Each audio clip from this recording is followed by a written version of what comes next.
every time we use the word conscious or consciousness in the human context, we color it with our own imagination.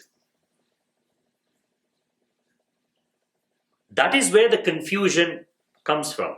Otherwise, there's no confusion at all. Consciousness, by the very definition of the word, cannot be unconsciousness. It is consciousness. Now, when you are not experiencing consciousness as consciousness, it just means that you are more identified with thoughts. So the only difference between dream while you are asleep and dream while you are awake is the level of identification and the ability to recollect that identification.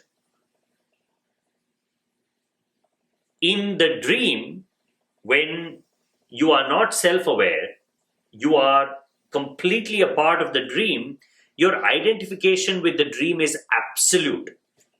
So absolute that you hardly see any separation between you and the dream. It's one experience. Everything that is happening in the dream is happening to you. Everything that is happening to you is being registered as the dream. There's no separation at all. But when you wake up, the identification reduces. Why does it reduce? Because now there is self-awareness in between you and your dreaming process. The dream is continuous in the background, but in the foreground, you are shining the light on it selectively, depending on your conditioning, depending on your level of identification, your habits. This again varies individual to individual. Each individual experiences reality in their own way, in their own intensity. We hardly talk about this. Yes, reality is one, consciousness is one, aliveness is one. The experience of the body and the mind, they all have their patterns. But each individual, through their individual habits and identification, they experience reality in their own recognizable pattern of intensity. For example, someone who's gone deeper into meditation, those who have spent time watching the dream, learning how to disassociate from the dream, they can reach a point where for them there is no separation at all between the dreaming dream and the waking dream. They can recollect an experience without even thinking whether it's a real experience or just a dream. In fact, it doesn't even matter. They are simply recollecting an experience they've had within consciousness. So to know the difference between dream and reality, we have to know the difference between a fully identified state of dreaming and a semi-aware state. When you're fully aware, again, there is no dream. When you're not aware, again, there is no dream. The dream is happening, but there's no recollection. So the difference between what seems like real and what feels like a dream is simply your level of identification, which changes throughout the day, which is including the night. Even within the dream, the identification is not the same throughout the dreaming process. There are moments when the identification is absolute. There are moments when there is some detachment. In fact, those are the moments you actually recognize as, oh, I had this dream. When the identification is absolute, you can't even say, I had this dream, because you are a dream. You're so lost that there is no separation at all between the dreamer and the dream.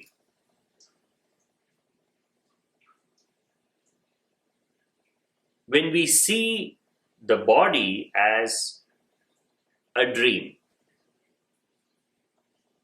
no difference whatsoever between the dream when you are asleep and you're awake. Even in the dream, while you're asleep, you have a body. You experience pain. You fall down. You get up. Let's say you have a dream of flying. How can you have a dream of flying if you don't have a body? How can you have a dream of colors, light and darkness? Fear. What is the meaning of fear if you don't have a body in the dream? What are you fearing? Emotions don't mean anything if you are disembodied. Because what is an emotion that is not associated with the body? Imagine if you didn't have a body, then what is happiness? Where does that happiness register?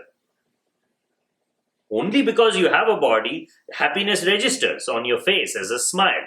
Pain registers. Without the body, there is no registering at all. Although we tend to think, oh, emotions can exist, by themselves. How can they exist? Body is the anchor for everything. Body is your residual part of all your experiences put together. It is through the body we relate to everything. So much so that body becomes real to us. It is not real. It is as unreal as the dream you had last night. At this very moment, if you think you have a body, know that that experience is part of your dreaming. Tomorrow, when you recollect this moment, it is just a part of your dream. Your entire life, what seemed so real when you were going through those experiences, where are all those things now? It's just a dream. Your whole life, you've experienced it as a dream.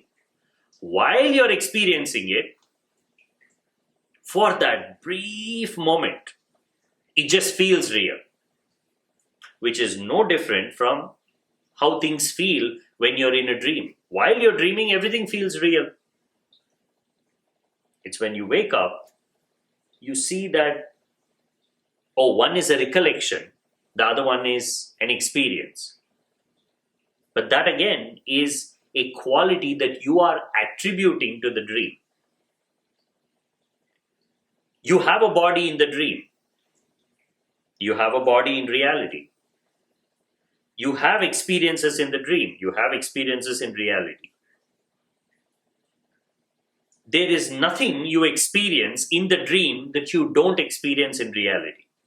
And there's nothing you experience in reality that you don't experience in the dream. Then why the distinction? Where is the distinction coming from? It's a distinction of convenience. It's a distinction of self-importance. Without touching consciousness, without tasting the purity of aliveness, the undisturbed part of existence, which nourishes, which fulfills, which completes, it is very hard to accept that my life is just a dream. It feels like a depressing thought. Then what am I working towards?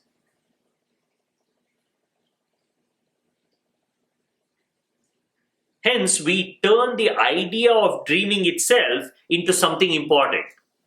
That's why when we say, I have a dream, it just feels important. I'm working towards my dream. But it's a dream. At the end of the day, you're not working towards a reality. You're not moving towards something permanent. You're moving towards another thought, another idea.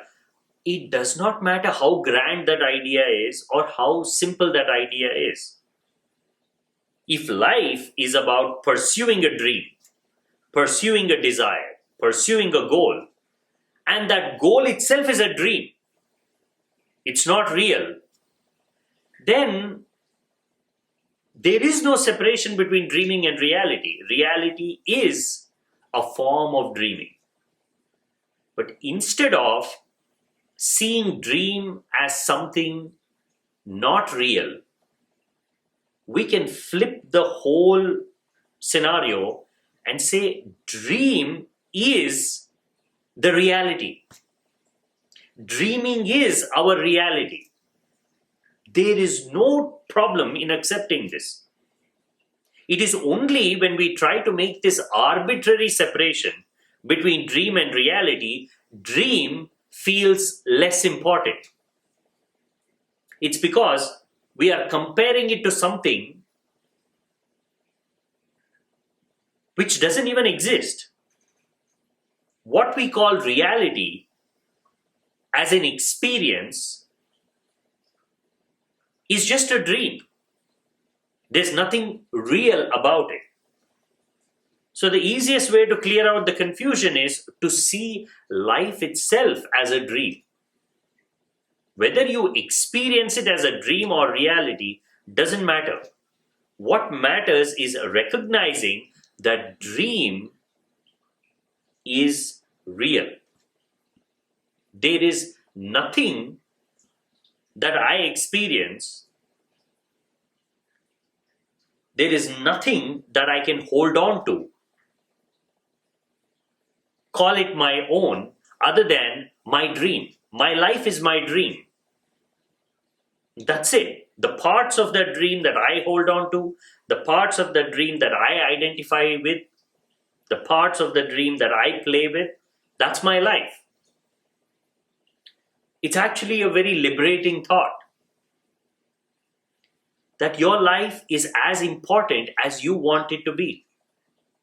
Your life is as meaningful as you want it to be. Your life is as painful, as pleasurable as you want it to be because it's your dream. In fact, we should be glad that life is a dream and it's not real. If it is real, you have no say. You have no control over it. Because you can't change reality. Like consciousness, aliveness. You don't have a choice to be alive or dead. We don't have the choice at all. Even that person who says, oh, I don't want to live, I'm going to die. And if they choose to end their life, they're only doing it in a delusion. Life never ends. Their thought never ends. The dreams never end. It just continues. It is only for that brief moment, in that pain, in that torture, they're imagining that I'm going to put an end to all this. But they're not putting an end to anything. It's not that easy to end the dreaming process. You can't end it by force. You can't end it by one act. It is a gradual process. It's a continuous process. It's a deep meditative process.